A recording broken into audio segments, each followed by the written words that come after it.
Archaeology actually started today, and what we've done is opened up a 2x2 trench here at the western end, and very quickly and surprisingly close to the surface we came down onto the floor. The fireplace at the moment is still a lot of rubble in it. It hasn't been cleared out completely, but it's already evident that within it it's been built up at either side.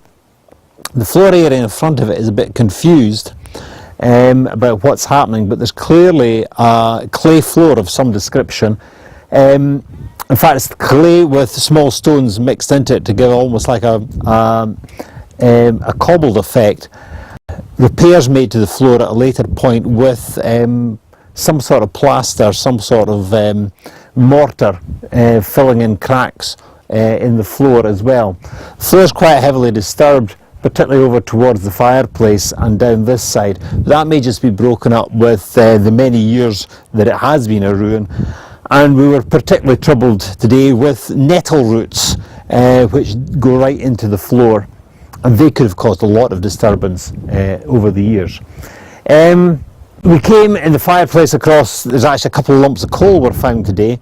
This slightly intriguing hook or metal loop may be part of the fireplace, we're not sure. And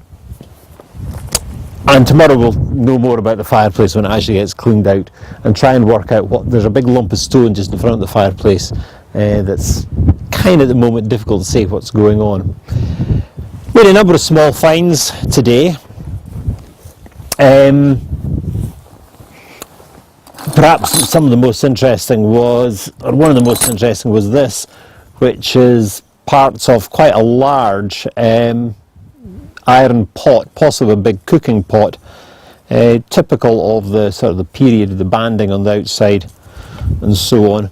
So that was an interesting one. We continued to pick up things like this is banding from a barrel. We found more of that when we were shifting the rubble.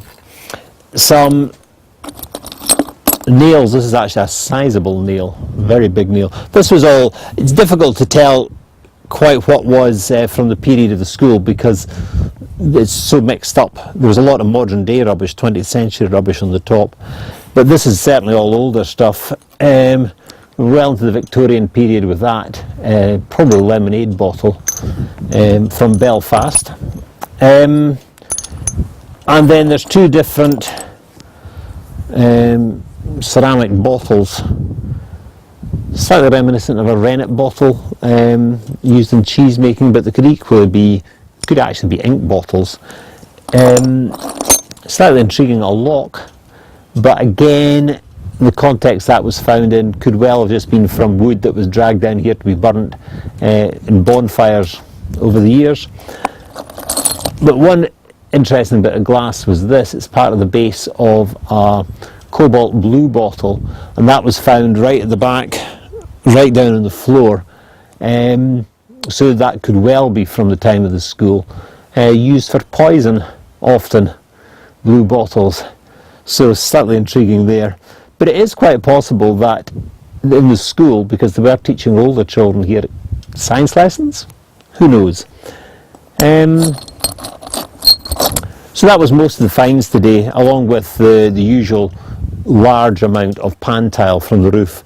One interesting thing that we found today was there's no evidence at this end of the building of plaster, whereas at the eastern end there's huge amounts of plaster from the lath and plaster walls. It would appear that there's no lath and plaster at this end.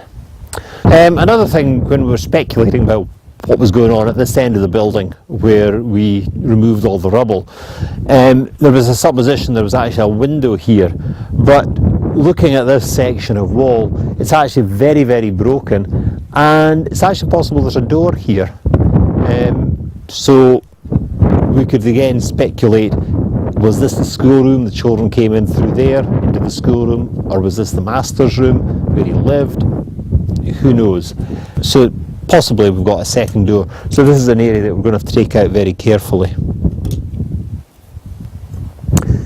And then down at the eastern gable, did just have a tiny little bit of exploration to see how far down the floor was down here, and it does seem to come down onto a clay surface close to the surface that came out when all the stones were removed.